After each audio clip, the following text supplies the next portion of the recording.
cahaya dan sifatnya. Adanya cahaya yang dipancarkan dari lampu membuat kita dapat melihat benda-benda di sekitar kita.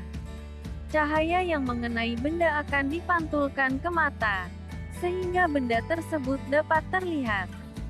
Cahaya mempunyai sifat, yaitu merambat lurus, dapat dipantulkan, dapat menembus benda bening, dan dapat dibiaskan. 1. Cahaya merambat lurus. Saat cahaya lampu mobil dinyalakan di malam hari, maka berkas cahayanya tampak merambat lurus. Hal ini membuktikan bahwa cahaya merambat lurus. Cahaya yang merambat lurus juga dapat kita lihat dari berkas cahaya matahari yang masuk ke rumah kita melewati ventilasi akan tampak berupa garis-garis lurus. Sifat cahaya merambat lurus dapat dimanfaatkan dalam pembuatan lampu mobil, lampu motor, lampu senter. 2. Cahaya dapat dipantulkan. Kita dapat melihat suatu benda karena cahaya yang diterima benda tersebut dipantulkan dan diterima mata kita. Kita dapat melihat bayangan tubuh kita ketika bercermin. Hal itu karena pantulan cahaya ke tubuh kita mengenai cermin, kemudian dipantulkan kembali ke mata kita.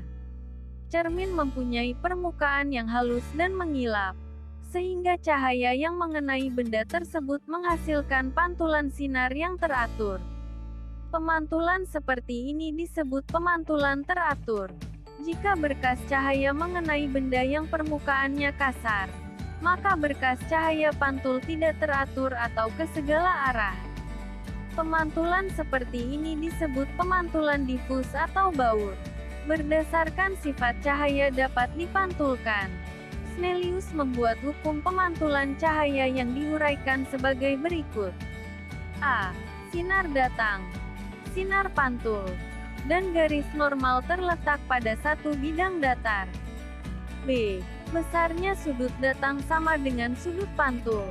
Kita telah mengetahui bahwa cermin adalah salah satu benda yang dapat memantulkan cahaya. Cermin yang kita gunakan untuk bercermin disebut cermin datar. Cermin datar mempunyai permukaan datar dan tidak melengkung. Kalian dapat mengetahui sifat-sifat yang dibentuk oleh cermin datar.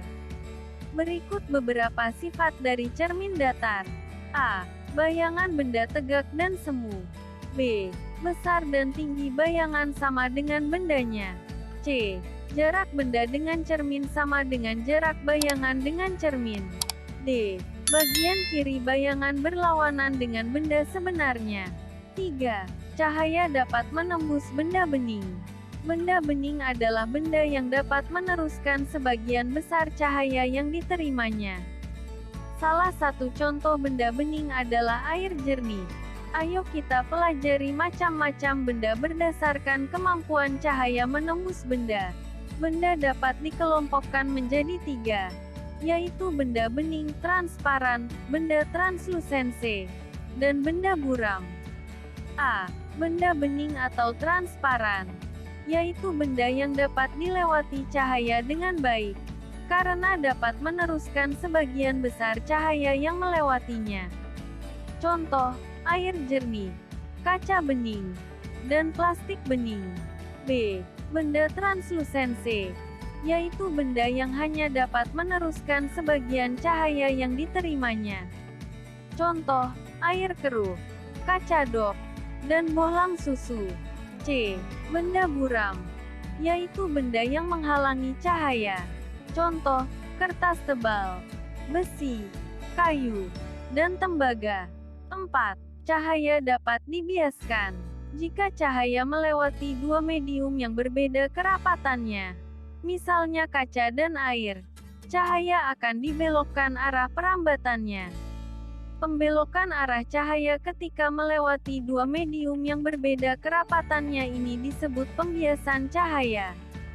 Pembiasan cahaya menyebabkan terjadinya beberapa peristiwa dalam kehidupan sehari-hari yang diuraikan sebagai berikut.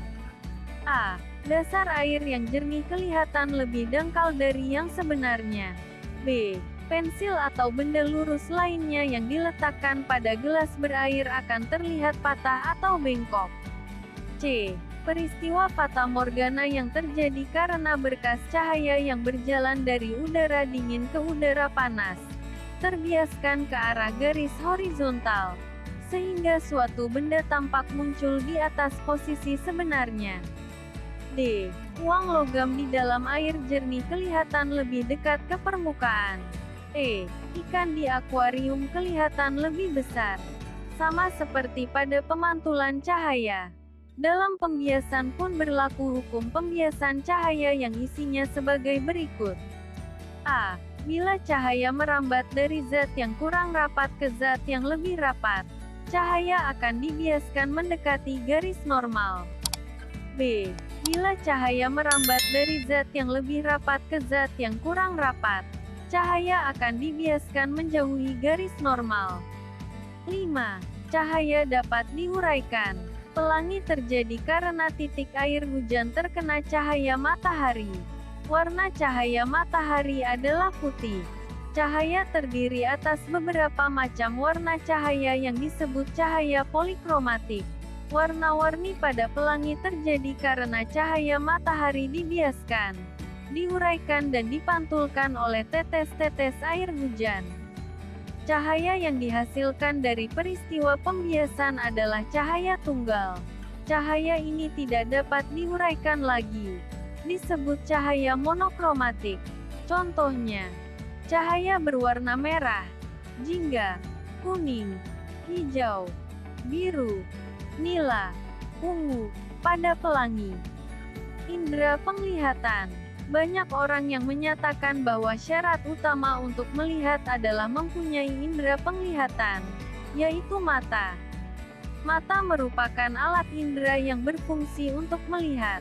Kita dapat melihat aneka macam warna, yaitu terang, gelap, dan keindahan lingkungan sekitar karena punya mata. Jumlah mata manusia ada 2 buah yang bekerja saling menunjang satu sama lain. 1. Bagian mata. Iris mata berwarna coklat. Iris mata berfungsi untuk menyerap cahaya. Mata terlindung oleh kedua tulang, yaitu terletak di dalam lekuk mata yang dibatasi oleh tulang dahi dan tulang pipi. Bola mata dilindungi oleh selaput tipis, kelopak mata, rambut mata, dan kelenjar air mata. Kelopak mata mampu menutup dan membuka, berkedip. Fungsi kelopak mata berkedip, yaitu untuk membasahi mata, menggiring kotoran keluar dari mata, serta mengistirahatkan retina dari terpaan cahaya yang terus-menerus. Air mata berguna untuk membasahi kornea dan melindungi mata dari kuman. Selain itu, air mata juga berguna untuk menjaga mata dan bagian dalam kelopak mata agar tetap sehat dan lembut. Pada bola mata terdapat sebuah benda bening yang berbentuk cembung. Benda tersebut dinamakan dengan lensa mata. Lensa mata terletak di belakang iris dan berfungsi meneruskan serta mengumpulkan cahaya atau bayangan benda agar jatuh tepat di retina. Kemampuan lensa mata untuk berubah menjadi cembung atau pipih dinamakan daya akomodasi. Bagian mata yang mengandung zat warna hitam, coklat, hijau, atau biru, disebut dengan selaput pelangi iris. Lubang pada bagian tengah iris yang berfungsi mengatur besar kecilnya cahaya yang masuk dinamakan dengan anak mata pupil.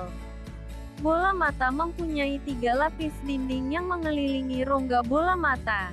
Ketiga lapis dinding ini dari luar ke dalam diuraikan sebagai berikut. A. Sklera. Sklera merupakan jaringan ikat dengan serat yang kuat. Warnanya putih buram, tidak tembus cahaya, kecuali di bagian depan bersifat bening, transparan. Bagian yang bening dinamakan kornea. Kornea berfungsi menerima rangsang berupa cahaya dan meneruskan rangsang ke bagian mata yang lebih dalam. Pada kornea terdapat lapisan transparan yang melapisi kornea dan kelopak mata. Lapisan ini dinamakan konjungtiva. Lapisan konjungtiva berfungsi melindungi bola mata dari gangguan.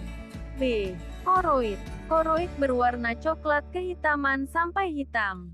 Koroid merupakan lapisan yang berisi banyak pembuluh darah yang memberi nutrisi dan oksigen terutama untuk retina. C. Retina, selaput jala. Retina merupakan lapisan yang peka terhadap sinar. Bintik kuning atau fovea merupakan bagian yang sangat peka terhadap cahaya. Pada seluruh bagian retina berhubungan dengan badan sel-sel saraf yang serabutnya membentuk urat saraf optik yang memanjang sampai ke otak.